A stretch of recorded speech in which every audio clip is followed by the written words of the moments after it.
welcome to episode 1 of 2024. Now, first things first, a big sorry for not being very active on here.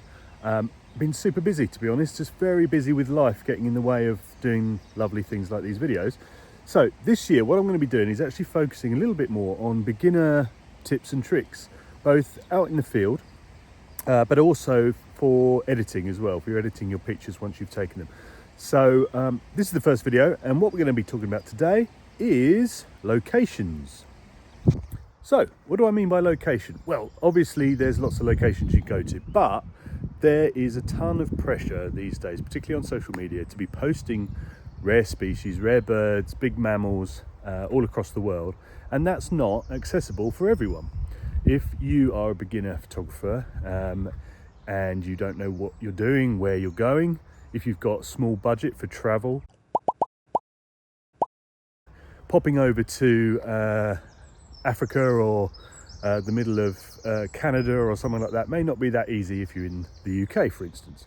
So how do we pinpoint the best place to go to get the most out of our hobby? Well, first thing I would say is just ask your friends and family where they go for their walks.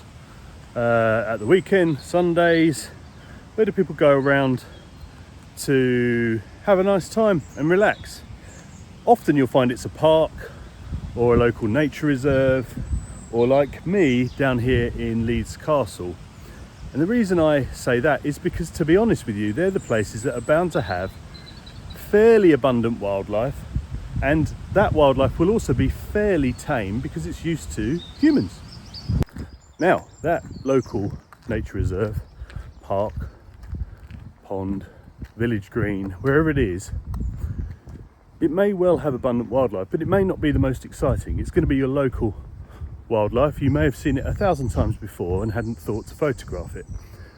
But the reality is, because that local wildlife is often around humans a little bit more, it's a little bit more susceptible for photography. So it gives you a little bit more time to practice your manual photo skills in camera, making sure you get all your settings correctly, and getting the perfect picture of a robin is way better than worrying about trying to find a rare species and then not doing anything about it.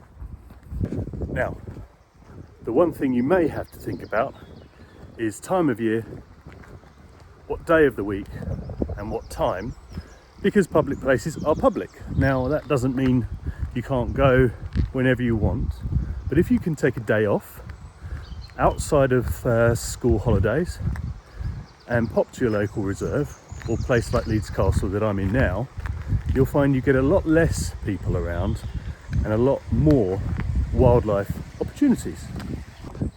I realise what I'm saying sounds pretty basic, and it is really, but the reason I'm highlighting it is because of the pressure that people are under more than anything. I take lots of different pictures. I've got trips booked. I'd like to take more pictures abroad if I had more time to do that kind of thing. But I post a lot of pictures of local wildlife.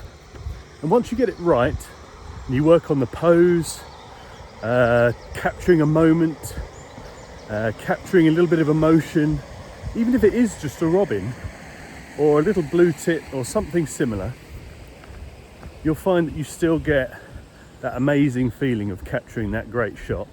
So don't put so much pressure on going to find a rare eagle on the top of a mountain when there's a robin nearby. Now, one thing to bear in mind is if you are taking pictures in public, the public are going to be there, so they'll be looking at you. If you've got a camera with a long lens, if you're like me, you get asked all the time what camera you've got. Oh, look at that long lens. Lots of different comments from different people, and they're not really meaning any harm, but you just get used to it. You don't need to worry. They don't know what you're taking pictures of. They're not looking at your pictures in your camera, but you do have to have a little bit of confidence just to go out there, enjoy it, stroll around, take some pictures, and don't worry too much about those around you. So just remember what you're trying to do. You want to take up photography You want to take lovely pictures. Going to your local nature reserve may seem a little bit obvious or boring at first, but if it enables you to get that technical ability to take the big shot, by the time you actually save up money or save up the courage to go halfway around the world, take a picture of a rare species, you'll have the ability there to take the best possible picture. What you don't want to do is turn up on that trip, take a terrible picture because you hadn't learned how to use your camera 5 minutes away from your house. This may all seem pretty obvious to some, but it's an important message to those just starting out. I get a lot of comments and direct messages asking me about starting out and how do you take this picture and that picture and how do I get this rare species and that rare species. But the reality is I don't do that a lot. I go and take the best possible picture I can, then I spend time editing it and then putting it out there for people to enjoy. So that's about it. Thanks so much for watching.